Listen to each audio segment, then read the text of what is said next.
আমাদের জীবনে যে সমস্ত ঘটনা ঘটে সব ঘটনাই কি নেগেটিভ বা সব ঘটনাই কি খারাপ বা সব ঘটনার জন্যই কি আমাদের খুব ডিপ্রেশনের মধ্যে চলে যেতে হবে? এটা কি স্বাভাবিক? এটা কিন্তু একদম স্বাভাবিক নয়। তার কারণ আমাদের জীবনে এমন অনেক ঘটনা ঘটে যে ঘটনা থেকে আমরা ডিপ্রেশন নয় বরঞ্চ আমরা মোটিভেটেড হতে পারি বা আমরা অনুপ্রাণিত হতে পারি। আসুন আজ এক ব্যক্তি এবং তার একটা প্রিয় গাধা, এই দুটো জিনিসকে নিয়ে একটা গল্প শুনব, যে গল্পটা আমাদের একটু হলো মোটিভেট করবে, আমাদের অনুপ্রেরণা যোগাবে। এক ব্যক্তি, তার প্রিয় একটা গাধা ছিল। ব্যক্তিটা সেই গাধাটাকে নিয়ে কোনো একটা কাজে যাচ্ছিলেন। যেতে যেতে গাধাটা হঠাৎ করেই কোনো একটা খাদে পড়ে গেল।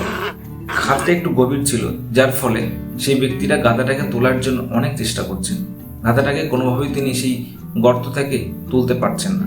শেষমেশ তিনি চিন্তা করলেন বা তিনি সিদ্ধান্ত নিলেন যে সেই গাধাটাকে সেখানে সমাহিত বা মাটি চাপা দিয়ে সমাধি করবেন।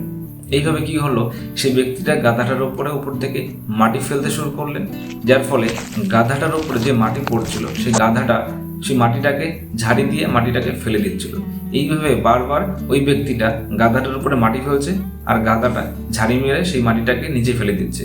এইভাবে ফেলতে ফেলতে সেই গর্তটা অনেকটা ভরাট হয়ে গেল। শেষমেশ যখন গর্তটা পুরোটা ভরে গেল, গাধাটা খুব ইজিলি, খুব সহজে সেই গর্তটা থেকে উপরে চলে আসলো বা গাধাটা তার জীবনটা ফেরত পেল। আমাদের জীবনে তেমন কত ঘটনা ঘটে যে ঘটনা আমাদের অনেক যন্ত্রণা দেয়, কিন্তু আমরা কি করি, বোকার মতো সেই ঘটনাটাকে মাথায় কিংবা কাঁধে নিয়েই চলতে শুরু করি। এই যেমন ধরুন, যদি আমাদের ভালোবাসার মানুষটা আমাদেরকে ছেড়ে চলে যায়, আমরা কি করি, সেই মানুষটাকে পাওয়ার জন্য কিংবা তার কথা, তার ব্যবহার, তার সবকিছু নিয়ে আমরা খুব চিন্তা করি, ভাবনা করি, মানুষের সঙ্গে আলোচনা করি। তো তার ফলে কি হয়, আমাদের মনে তার ভাবনাটা কিন্তু কোনোভাবেই আমরা দূর করতে পারি না। এই ধরুন, আপনার পকেট থেকে একটা 500 টাকার নোট হারিয়ে গেল।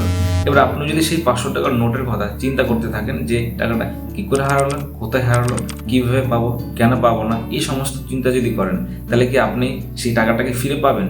সেই টাকাটাকে ফিরে তো পাবেনই না, বরঞ্চ আপনার মাথা থেকে, আপনার কাঁধ থেকে সেই কষ্টটা কোনোভাবেই যাবে না এবং আপনি ভালো থাকতে পারবেন না।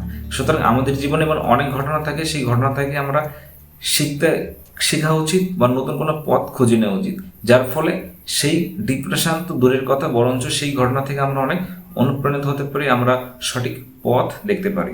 সুতরাং আপনারা আজ থেকে এই ছোট্ট একটা কাজ করুন। আপনাদের জীবনে যদি কোনো খারাপ ঘটনা ঘটে, সেই ঘটনা নিয়ে বেশি ভাববেন না। সেই ঘটনা থেকে আপনি কি পেলেন, কি শিক্ষা পেলেন, সেইটাই নেওয়ার চেষ্টা করুন। এইভাবেই সম্মুখে এগিয়ে যান, তাতে অনেকটা ভালো থাকতে পারবেন।